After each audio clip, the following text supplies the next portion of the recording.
she did quite a few white parties for her. Ready to rock and roll? Yep. Okay.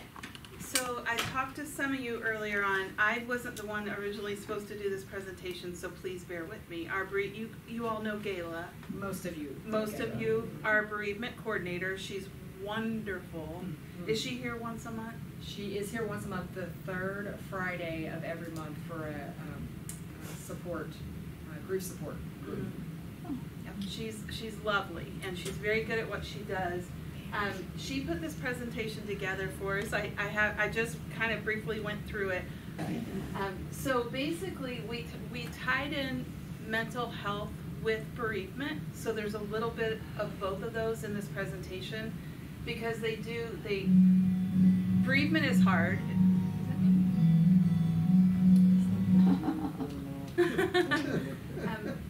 And I've seen Gayla do a similar presentation, and she talks about bereavement doesn't just have to be somebody passing.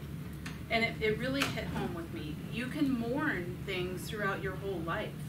You can. My kids went to college 3 or 4 years ago. That was a mourning process. Mm-hmm. One of them's getting ready to graduate. Another, it's just you mourn throughout life, and that's normal. Of course, everybody thinks of bereavement, which it is, through somebody passing. But there are so many steps in our life that we mourn, and that's normal, and we're allowed to do that. A big one that she talked about that I never thought about is when you have to give up driving, or when you move from your lifelong home to a community. Of course we mourn, and people just don't talk about it enough. So she really wanted to shine light on mental health and the whole bereavement process. And with the holidays coming up, I think it's a perfect time to talk about it, because, see, I knew I was going to do this. My mom's been gone 11 years, and I still can't stand Christmas because so many memories. So, again, it's just another thing. They can be gone for a day, 20 years. You're still allowed to mourn them and let yourself do that. And I think that's such a beautiful thing to think about. She always starts out with this slide. This is fine. I'm fine. You might have fire coming up around you. You have a lot of emotions. You might, if you do lose somebody that you've loved for a long time, you might have other family members that are struggling that you really need to step up and help. So she kind of always starts out with this. You might be surrounded by fire and a lot of emotions, but it'll be fine. I mean, you just have to tell yourself, this is fine. Your mental health is just as important as your physical health. So I think I'm a Gen Xer, we tend to just shove everything aside and just keep plowing through. Does your generation do that? I'm borderline the same generation. Okay. Yeah, so we just tend to just plow through. Sometimes I even forget to take care of not only my mental health, but also my physical health. So now I just try to make time. Like tonight I am going home and I'm taking my dog into the woods. We're going to hike for an hour. So you have to consciously make yourself do that, or you'll just continue to go, and then you run yourself into the ground. You can probably talk a little bit about the physical side of it and the importance of it. Making sure that you are staying physically active so that your body feels good, because you all know that when you're kind of in one position for too long, then your body will ache in that aspect as well. So yeah, making sure that physically you're getting moving, and usually once you start moving physically, your brain fires the chemicals that make you feel better emotionally too. So they definitely complement each other. That is so true, and something that you all might have seen either with yourselves or a loved one or people within the community. When you start to self-isolate and you really don't leave your apartment much, don't get out and do things, that's when your mental health can really start taking a toll. So Gayla always recommends, even if you might not feel like it, try to get out and do as much in the community as you can. Stay as active as you can. You hit a good point, but if you're moving around, things are firing and being released in the brain, and it does make you feel better. So we see a lot of, I've self-isolated. I mean, there's times I go home on a Friday night and I don't leave my house till Monday morning. And I'm like, I'm good. I think every now and then that's good, but I think when you start doing it all the time, of course you're gonna get very lonely. And I think it's really important to connect with people any way you can. So again, social isolation, if you're holing up in your apartment or in your house and you're not getting out, you're not getting the physical activity that your body needs. It does have an effect on your hearing and your eyesight because you're not using those as much. So the more you're kind of isolating, it can have an impact. Cognitive, we do see this an awful lot. That if you're holding up and not communicating with people, your memory starts to go down a little bit. And I'm not saying it happens like instantly, but it can just happen over time. And then lack of family or friend support. I don't know if you all have ever, I'm hoping you all have families that are very involved. But if you do tend to self-isolate and say, you're fine, I've got it, family might start to drift away a little bit. So we need, and friends. So we need to just keep those connections strong. This slide reminds me of almost like if you don't use it, you lose it, with the hearing and the eyesight and the physical mobility. Because the more you isolate, the more it slowly, like, yeah, you diminish even more and more. So if you don't use it, you lose it, kind of. I agree. So other things that shape mental health, stress and coping. Poor mental health can lead to lack of sleeping properly. I think that can kind of go both ways. Sleeping problems might lend itself to mental health. It might start to have an effect on your relationships. Physical and social environment, again, just getting out in your community. This one Gayla talks about a lot, earlier life experiences. It's important to continue to talk about your past life or what you've done in a past life and find people with common interests, I guess you would say, or common experiences or past. Anxiety and depression. I know that when I kind of hole up or I don't go places, I do start getting kind of depressed. So has anybody experienced that? And I feel like that is a cycle because you become more anxious and then depressed, and then you're probably afraid of judgment from others, which causes more anxiety. And so I feel like that one is definitely a vicious cycle. I think so too. I really do. 10 symptoms of depression. We've already kind of hit on some of these. And I think this can be anxiety or depression. Chest pains. I've had chest pains when I'm super stressed out. Digestive problems. A lot of people don't realize how much your brain-gut axis is a very real thing. Sleeping problems. We've kind of already touched on that. Sexual problems. I don't even know if we need to go there. I don't want to. I don't know if any of you, I have noticed when I don't get out and interact with people and exercise, I do start getting a little achy. Like, yeah, so that goes into if you're not moving as much, that the stiffness will kind of, your muscles are either going to tighten up and coil up and get stiff, or if you're moving, then that's increasing the blood flow and keeping the fluid like in the joints. So that's where the achy muscles come from. And I'm going to guess that might be a little bit associated with back pain. I don't know if any of you all are under a great deal of stress. Where I feel the stress is in my back. And you've noticed it with me. I can, yeah, a lot of people carry it in their shoulders because you tend to tense up like in your traps area.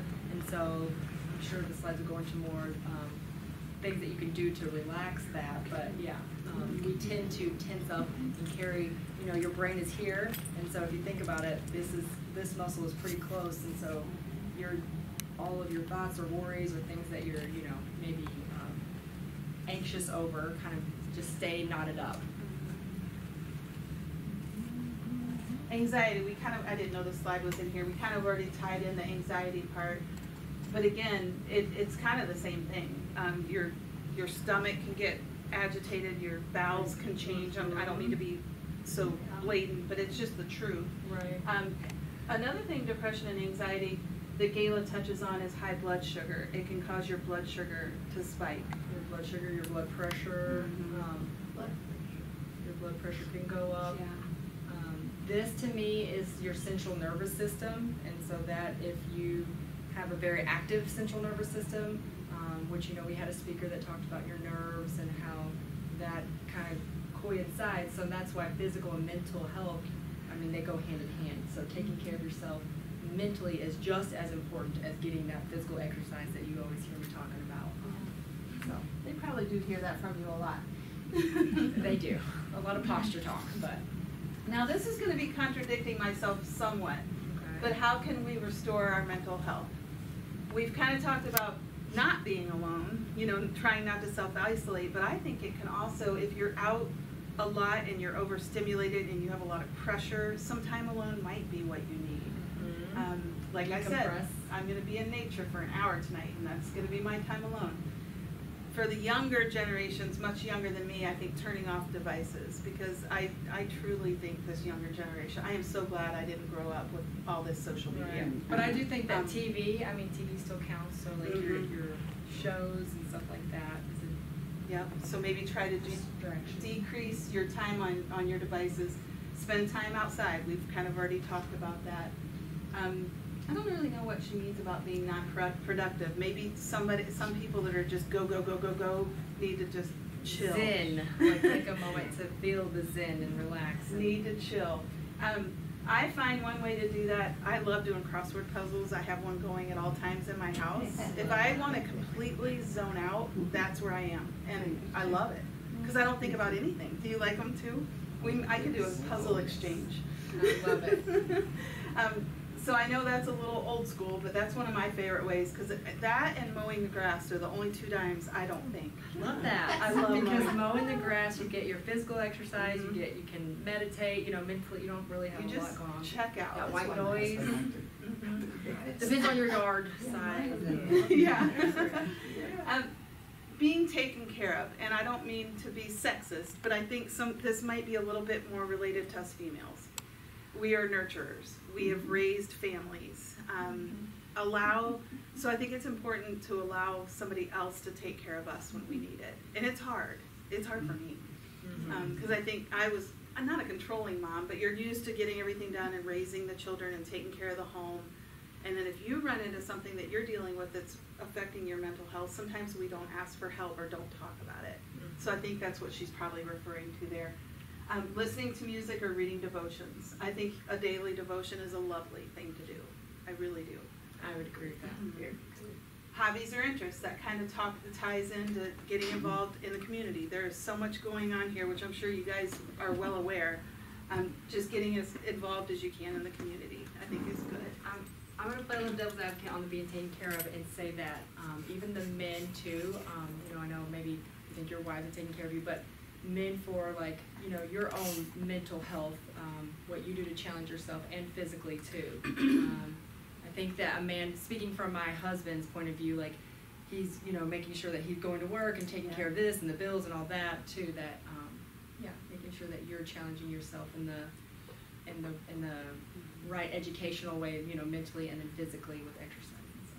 I think that's a good point, because men I'm going back like old school, but men typically are the leader of the household. Right. So they need to. It is. I'm sure. For mental health, I think that's more important that a man speaks up if if there's something going on mentally and receiving that help, just like a female does. But. I think that's a really, really good point. You can't heal what you don't feel. So. I love that, and I think that we just need to listen to our bodies and our minds.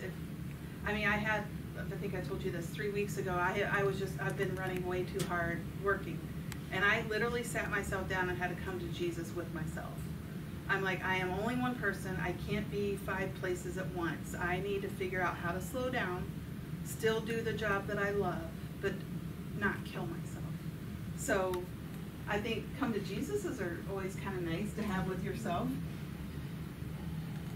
Well, I think you saying that makes me, piggyback off of like giving it to Jesus, right? So like, I think a lot of the time that we have all the things that we need to take care of and solve, and so a lot of the time it is just, giving it up in prayer, and maybe that is a moment that you can stop being so anxious over it, because you know that it is out of your control in that real moment in time. Yeah, I agree. I think we all need to have check-ins with ourselves every now and then. And we kind of touched on this already, but we experience things throughout, as we age, throughout life. It doesn't have to be just somebody that you love passing. We've kind of already talked about, like, moving out of your home. That's a situation that's hard. Having to give up driving. Those are things you're going to go through a mourning process over those. I mean, it's hard getting older. It's hard. It's so hard. Well, it's what's interesting too, because our generation's right. We couldn't wait to drive. We couldn't. Yes. It's not like that now. The kids that my children want to be children for a long time. They don't want to grow up. I feel like they kind of know. Like kids know they. That's good. Like, so that's the Gen X generation where we're like, just get it done, get it done. Yeah, give me my license. I'm gonna leave. Right. Here are some of the ones that we've already talked about a little bit. One that we didn't touch on is diminished strength and range of motion. That can be hard too when we're not able to do things that we used to be able to do. It can be very, very frustrating. And I've got a bad shoulder right now, so I'm not able to play golf at all. Oh. And it's my own fault. We'll talk about that. We'll talk about that after. But if you do, like I remember saying to my daughter a couple weeks ago, like I'm starting to feel my age. And it happens. And I think it goes in like, I don't know if it's like every 5 years or every 10 years. They can let us know. Maybe. Yeah, but I definitely feel I feel it more than I ever used to. So, I mean, it's a little hard getting older. But, devil's advocate, that could be going into how active you are, how much you're taking care of yourself, getting your rest, because it sounded like you said you needed to. I needed just to come into Jesus of slowing down. And so, because I know seniors that will literally look younger and feel, and they you know, so they are like, they don't feel their age of being 70, 80, 90. So I need to get back on track for that. That's for sure. That's for sure. Let's see what she had. Okay, so she's just kind of touching on, again, this is getting a little bit more into the bereavement that comes from losing a loved one. Death, it could be the loss of the past, or it could be loss of a person or something that you love. Pets. Did somebody just say something about a dog or pet? My little Susie, yes. Yeah. I think a lot of our residents have, you know, their fur babies dear and near to them for a long time, you know, and moved in with them here, so. And that's hard. That can be like literally losing a part of your family. It's terrible. It is. It's so terrible. So this is good. This is wonderful. Grieving is like having broken ribs. On the outside you look fine, but with every breath it hurts. I don't even need to add to that. I just got chills. Yeah, that's I did too. Very good word. Okay, this is, I guess she's trying to break out the difference between grief and mourning. Grief is a natural response to loss, internal thoughts and feelings that we experience when someone we love or care for dies. Mourning is taking the internal experience of grief and expressing ourselves outwardly. That's wonderful. That's wonderful, because I think a lot of people do, if you do lose somebody, if you bottle it up, you can't get it out and actually experience the mourning. Does that make sense? And I think that they're both natural and normal, like, experiences in life. Like, first we may grieve, and you know, everything is internal, and it takes time to process that, and that looks different for everyone. But then comes the mourning where, like Phillis is saying, you get it all out and you feel like relieved but still sad, upset, and who knows, maybe guilty because you feel relieved. There's a lot of emotions I think that come in with that. It depends on the person, with where they are in their mental state too. And I do hear that a lot because I do. Have a hand. Oh, so sorry. Nancy. Good morning. Who do you express it to? I think family, close friends. Nancy said mourning, and who do you sorry. express it to? And Phil's response was like family or close friends. Clergy. Yeah, I mean, I always go back to your faith. That's first and foremost to me, but also I would be careful with who you're mourning to, and not just every family member or every friend, and keep that more private. But I do feel everyone needs, a small circle, or and depending on how complex your mourning is, or that circle could be smaller or bigger. But yeah, your family, or it could be even a staff member, it could be a counselor, it could be a social worker. We have a great grief support. We have great, wonderful grief support group now. I will say it's 3 months now, but yes, and it's Gayla who had started this, and if you haven't gone, it's the third Friday, and we can talk about it. But, so, and she's wonderful. There's just something about her presence that makes you want to to get everything out. She's very highly trained, but very good. And the chaplain. Just, yeah, her name is. Wondering who you're No, it's okay. Our bereavement coordinator, Gayla, was supposed to be here, but her father just broke his hip. So she was here, and I was working with her, getting her set up, and she had to run out. But Phyllis was coming in for support anyways. And so Nice. God always provides, and Yeah. so we're getting through the We're getting slideshow, through but it. she is a wonderful bereavement coordinator. I would love to introduce you to her. So she is here in our community once a month, the third Friday of every month.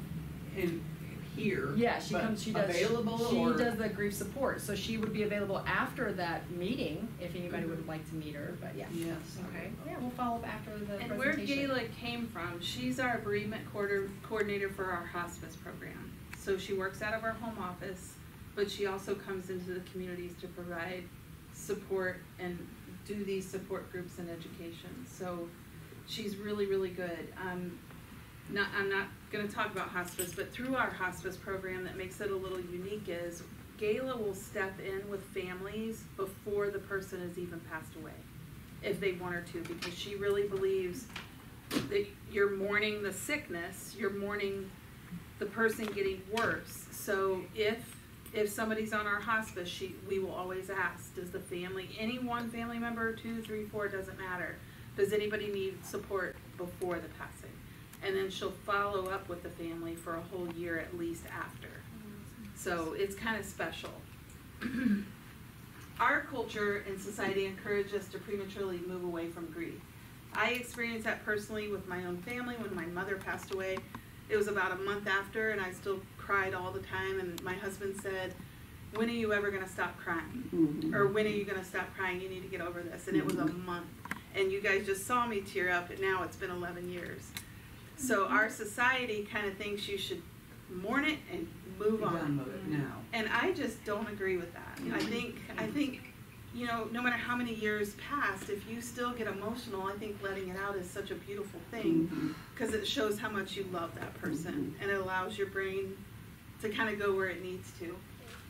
Society tells us that grief is supposed to be overcome rather than experienced, and that we just kind of touched on that with my, I was saying when my mom died a month later, my husband said, are you ever going to stop crying, or when are you going to stop crying?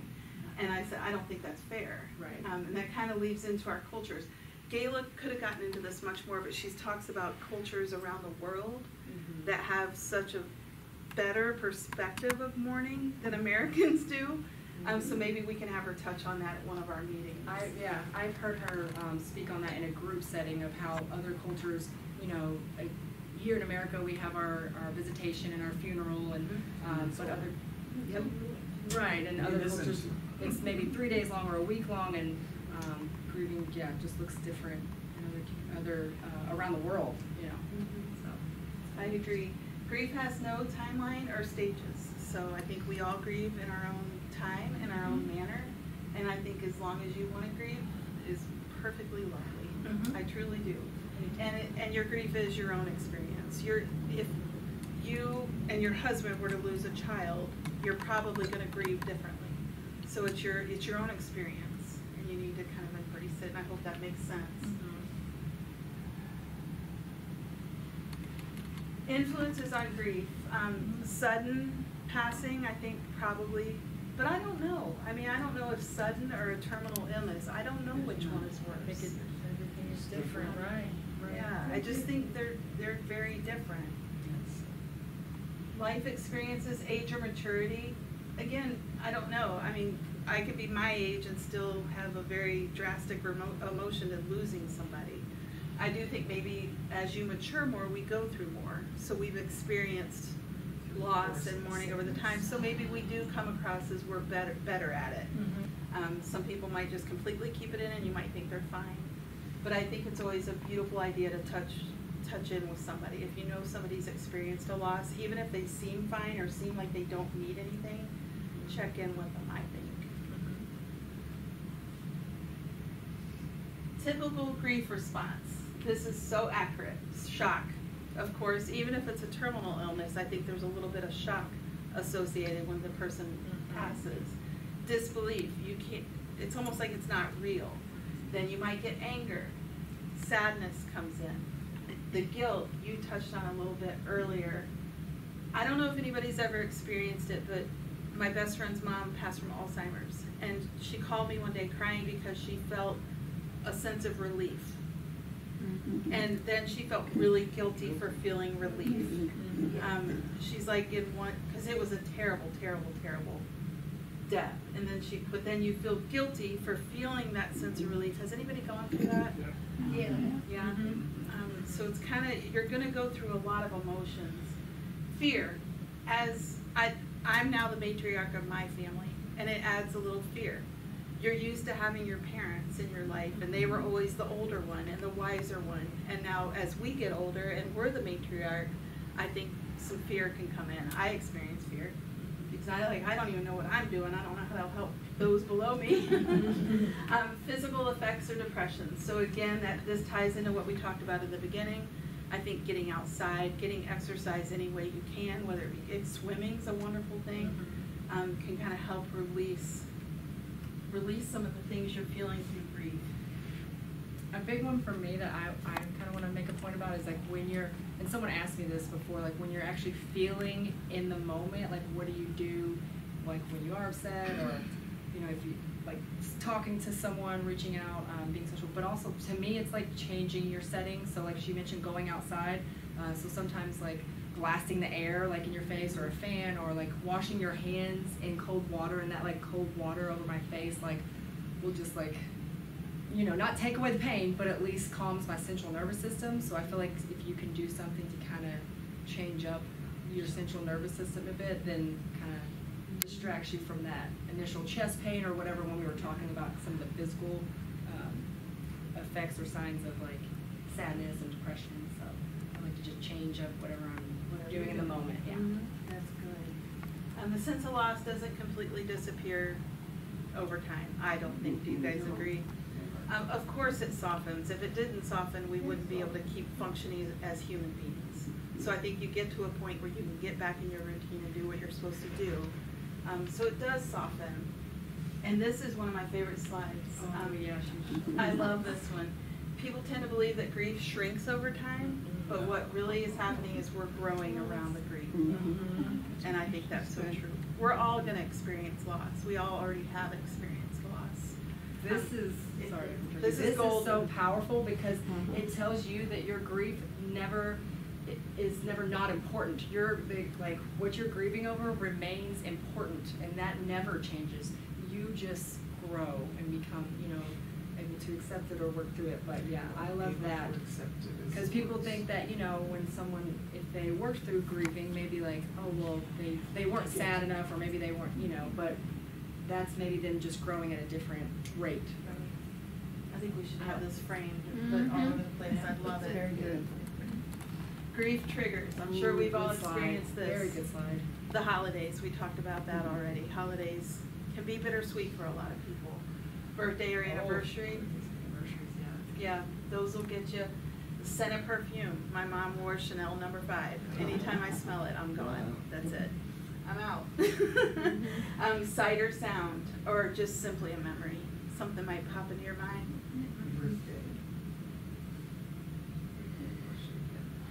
Anniversaries are hard, I think. Grief burst. Has anybody ever experienced a burst out of nowhere? I have. Yep, I have. And it can be a burst of sadness or sorrow triggered by a sight or something, a smell. We kind of touched on this. I think grief bursts are almost a gift because it's your, and you might disagree, but I think a gift. Oh, I do. Okay. I think it's just reminding me, or you, or whoever, how much that person was loved and how much they meant to you. How we can cope with grief. When we kind of already talked about this, talk with a friend. Faith and religion, I think, is so important. Reading or writing. A lot of people journal when they're grieving or when they're sad or they're feeling down. Spiritual counsel, we've already touched on. Music. I don't know if we've talked about music enough. Oh, that's a big one. Mm-hmm. Music, I don't really know. What is your experience? Well, I think that music is very powerful, and so when you're feeling good, you know, you like to listen to good music, and even when you're feeling down or or sad, I think there's a certain type of music. For me, it is, you know, praise or worship. Maybe it's just something that is powerful, or classical music, or something, whatever, you know, uplifts you. But I think music speaks to. I think it does too. Suzanne, what do you think? Music? Definitely. Definitely. In many, many ways, yes. Dig you out in miry clay. Yeah, yeah. We've kind of already talked about exercise, hobbies, interest, or if downtime's what you needed, or rituals or symbolic acts. A lot of people do things to remember their loved one on an anniversary or their birthday, and I think that's lovely too. We never want to forget them. I mean, never. The grieving process begins early while loved one is still alive with a long terminal illness. And this we kind of touched on a little bit earlier. Both of my parents went pretty quickly, so I've never had to experience that, but I've seen it through hospice. And through my best friend that lost her mom with Alzheimer's, she said it's like every single stage you mourn and you grieve. Every step, you know, they go so far and now they're no longer to do this. Like she read all the time. Then she was no longer to read, did puzzles, no longer to do puzzles. So she said her experience was very slow over time, and each step was a mourning process.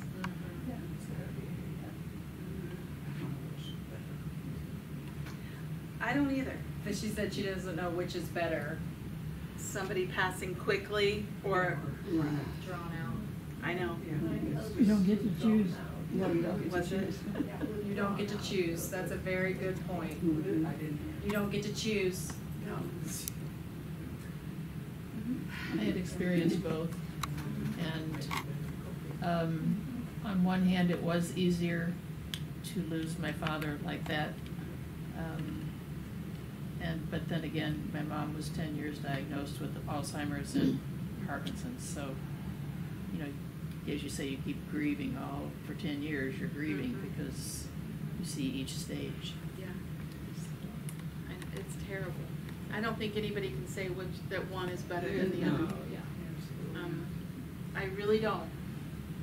And after the death, we talked about this earlier, you might feel a sense of relief, and that might be the first thing you feel is relief, or like relief tied with thank God they're no longer in pain. But then you probably feel guilty that you had that sense. But it's okay to feel a little bit of relief, because as caregivers, there's nothing harder we'll do in our life than care for a loved one, I don't think, unless we lose a child. That's probably the two things in my mind. I think caregiving is the hardest thing any of us will ever do. And I admire anybody who's had to do it very, very, very much. Complicated grief. We're on the tail end here. Abnormal grief is stuck or has stayed off course and is not softening over time, but instead of becoming entrenched or worsening, almost always due to complicated loss circumstances. My brother had a very bad relationship with our father, and I noticed he had a terrible time grieving because he had so much guilt. Thank God I didn't have that. But I don't know if anybody's ever experienced that, but it's something to think about. And it gives us food for thought on how we treat our loved ones, I think. Finding grief support. We've talked about a lot of these. Kayla did bring some handouts with some resources that anybody's welcome to take. So if you don't feel comfortable talking to a pastor or somebody in the clergy or a friend or a family member, a social worker, there are professional resources available to us all. And yep. Oh, she added it. yeah, she did. And is that meeting in? That is on the third floor library. Yep, they know where that's at. And does she run that? It's just a very open. She runs the. Yep, she facilitates it. It's small it's group. very structured. She organizes it, but it's very, very wonderful. Yeah. I'm glad she added that in. And then she added the website that I think she has on one of the handout, and of course your church community. Church or community. When to seek professional help. Good one. Yeah, self-isolating and completely cutting yourself off from everything you used to do. Physical reactions, if you start feeling the things we talked about earlier, extreme anxiety, sadness, or anger that you just can't get out of. And destructive behaviors. I haven't experienced too much of that, but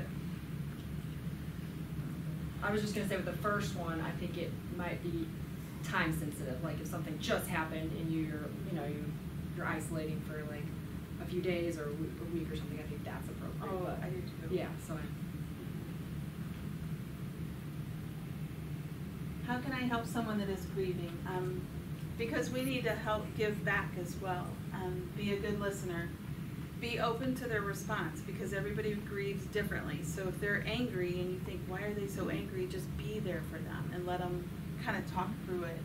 Check in and let them know you care. We've talked about that. If somebody you know on your floor in Mason Pointe has lost somebody and you notice you're never seeing them out any longer, a lot of people are afraid to reach out, but I think it's a beautiful thing if you do. And use the name of the person who died. Honor the person that died. Don't be afraid to talk about that person. yeah, we talked about that in like the first meeting, and it was basically how people are sensitive to the topic, and so they kind of tiptoe around it. But really, especially as people are healing, they probably want to talk. They do want to talk about their loved one, or it's okay to bring it up or ask how they're doing and mentioning their name out loud. Things to say. How can I support you right now? Because what we all usually say probably is, I'm so sorry for your loss.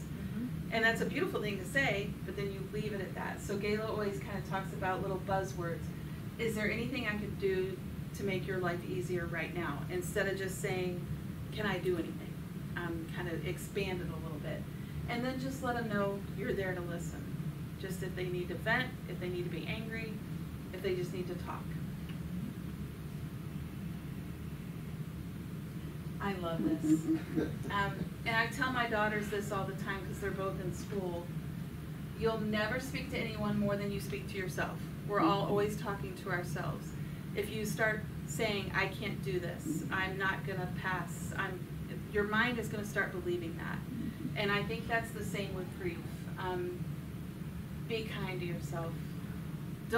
If you're grieving and you're mad that you're grieving and you're like, I just need to get over this, just be kind to yourself and be kind to your mind. That's my second favorite slide. And then she ends with a cute little picture. Something broke. And then she just has the work cited. So that's the end. Gayla will be here. I don't know. So it'll be November now, right? Yes. The third Friday in November. Gayla will be here. I would encourage you, if you haven't gone yet, go, because she's wonderful. Yes. Does anybody have any questions or anything they just want to say? This is relating to one of the last slides that we saw. I have heard and have experienced, like we had a friend who passed away last November. We were very, very close to him and his wife.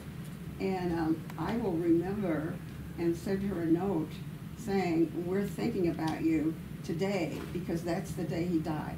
And I understand that people really appreciate that, and the fact that I will call people and say, I know that today would have been somebody's birthday. I just want you to know that we remember him. And like you say, they say their name. Right. And that's very important to people. And it's hard for you to know what to do, but I've had much feedback saying that is very helpful. That is so sweet. Knowing that people don't forget just because he's gone. Right. That's beautiful. Did everybody hear that? Yeah. I think that's beautiful. Yeah. Any other questions, comments, anything? I'm so sorry Gayla wasn't here, and she Well, you is did a too. great job. Thank you so gosh. much. Give Yeah. Phillis a hand for jumping in last minute. Thank you, Phillis. But we don't know about her. You didn't tell us about Phillis, her. how are you? Oh, well, half the time my name tag's backwards, so I got that part right. I'm what they call a liaison for anything home and community-based services with Lutheran Senior Services. So I help connect our home health, hospice, palliative care, and private duty. I'm kind of the middleman. So if you need any of our services, I get you where you need to be. And I only call on Lutheran Senior Services properties. I used to call on external, what we call external, and I'm going to tell you, Lutheran Senior Services is the cream of the crop. Yeah. Without a doubt. So I'm very, very, very honored to have gotten this position. So. Thank you. Mhm. Well, we love you. No, Yes. I appreciate everything you do. She does a lot for us. She does a lot. She stepped in with Parkinson's. She stepped in with she's stepping in maybe some stuff with transportation in the works. But yeah, Phillis is Blood amazing. pressure assessments. Blood pressure Yes. assessments. ran by We've Phillis Hall. started doing a blood pressure clinic what day It's is the that? second Wednesday. Second Wednesday of every month in the fitness. Right. It's on your activity sheet and in the calendar. Yes, and we will be here every month. And if anybody hasn't been yet, we have little blood pressure cards.